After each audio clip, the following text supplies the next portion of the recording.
All right, so welcome to Conversations again with Yemi and Bimbo. We are Yemi and Bimbo, obviously, and we have an interesting topic for us today. Conversations.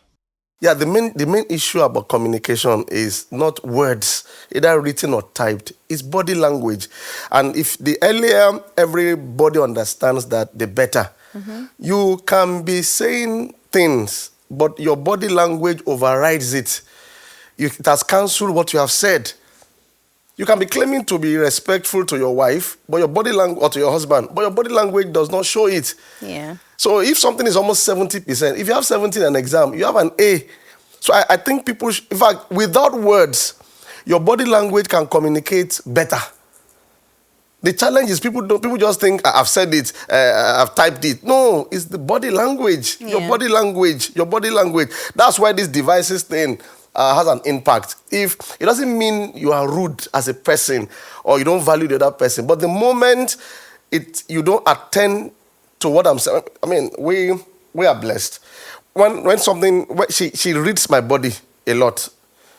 Someone does not have to open their mouth before you know that they are not happy about something. You should know. Don't let's not pretend like, since he didn't say or she didn't say I should not go out, I'm going out. No. You should know when your wife or your husband, okay, what about our children? What about when they cannot really use words? But we can pick that, there's something Yes. affecting this child. I need to attend to it. The main problem here is selfishness at times. When we always look at things from our own perspective alone. This is what I want. This is how I want it. And these are my expectations. I want to say this generally. Something that would help any relationship is putting yourself in the shoes of the other person. I've said it to pastors. I've said it in most of the fora where I'm privileged to speak.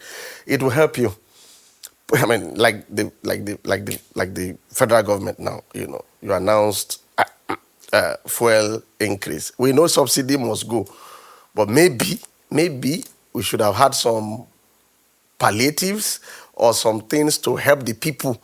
Some awareness before. Some more maybe before subsidy was just announced like that.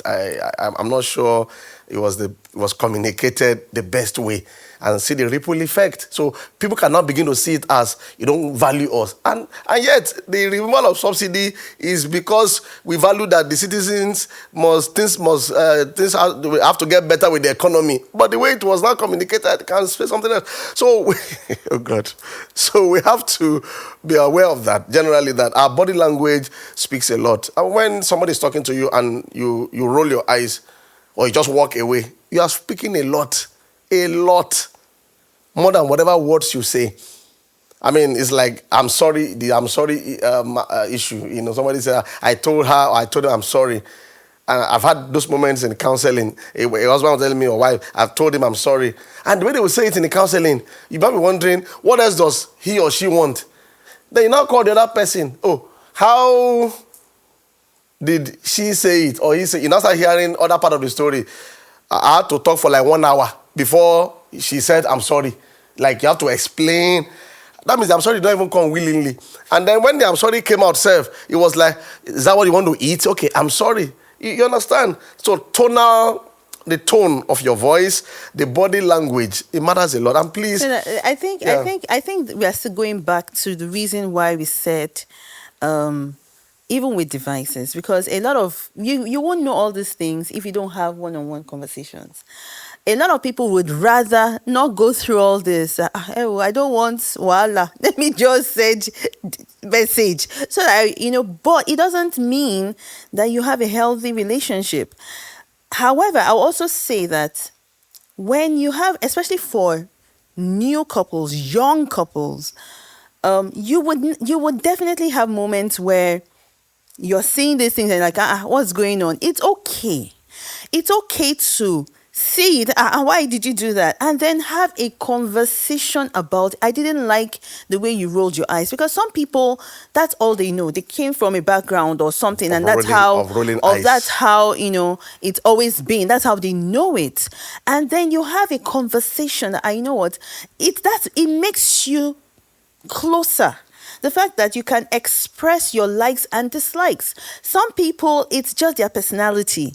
It's the expression of their personality that just, oh, okay, not like they are really being rude, but it's just all they know. But when the other party realizes it, sees and says, you know what, this is what you are saying. And the person says, oh, I didn't know. That conversation helps with a closer relationship. The fact that I can read him and I can know what he means or what he's trying to say or what he's feeling. And I can then ask that, oh, what's going on? Are you okay? What's happening? Because I read him.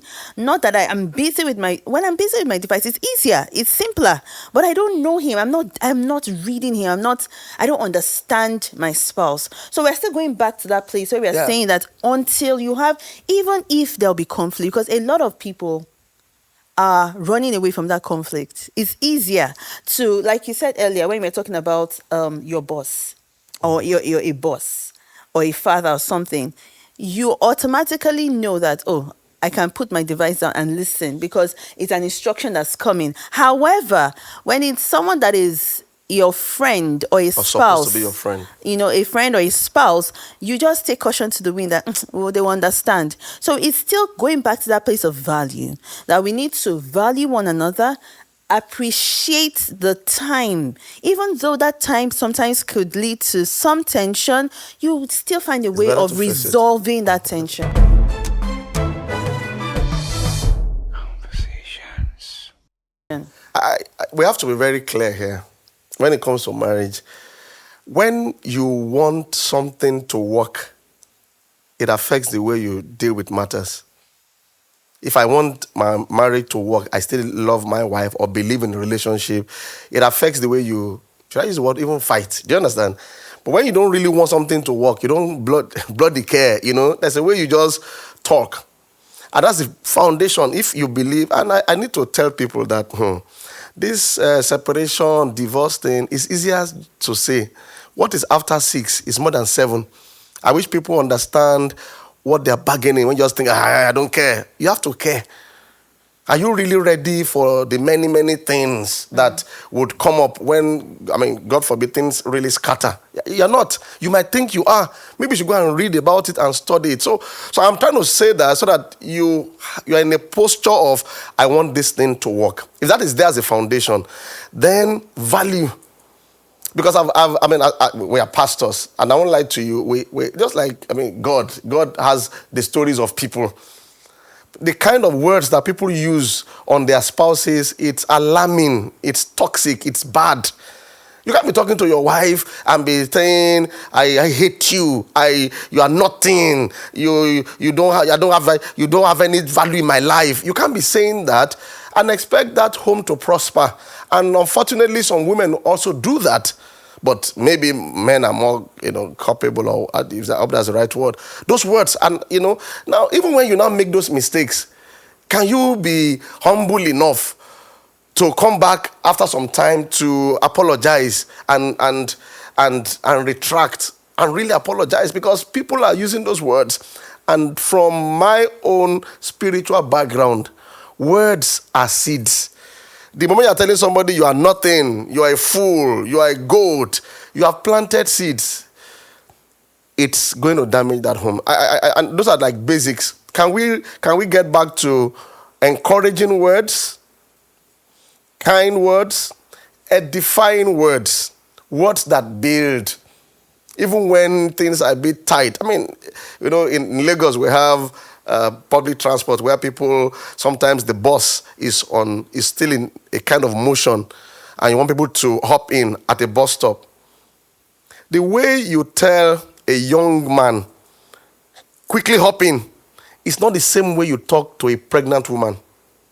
Yeah. If you do it the same with a pregnant woman, then you don't have sense.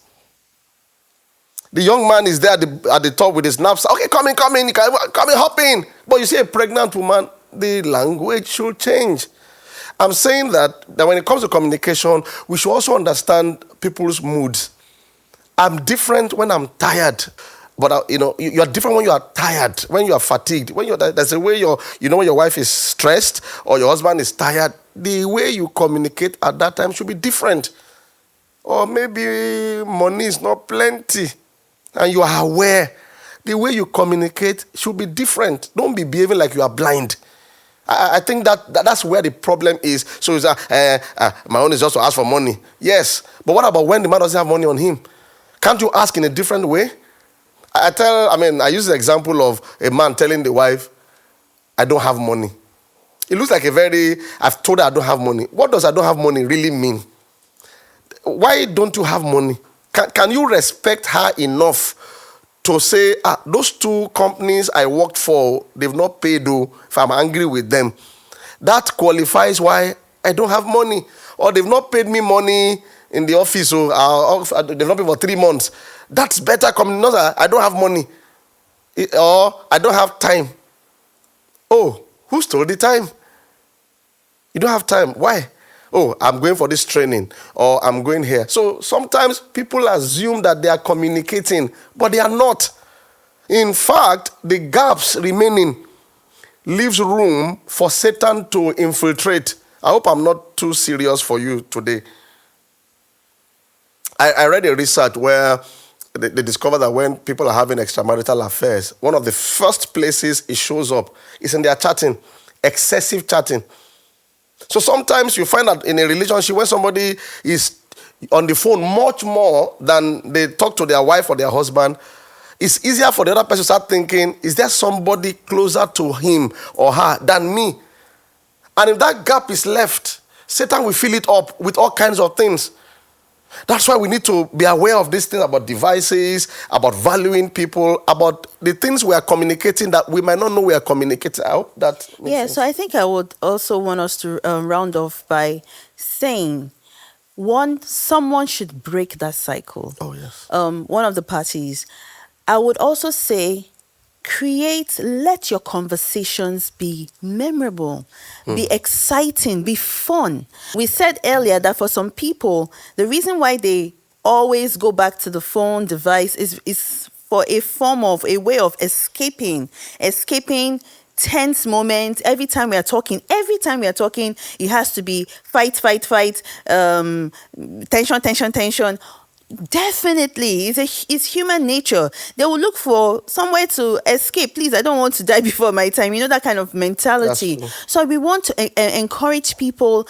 If you get back to that place of talking, conversing, let it be memorable. Don't let it be fight every time. Sometimes you don't win in a conflict. It's okay. Move on and let it go. Ensure that the fun moments supersede the tense moments, so that there's always a longing to have that talk, rather than every time there's a talk, there's fight. Every time I talk, you're the one that's wrong. The person will always go back to a place of comfort, a place of ease. So when we get to that, when we find ourselves in that position where devices or other things are becoming like the alternative or the new life, someone should break that cycle. Let's start off creatively.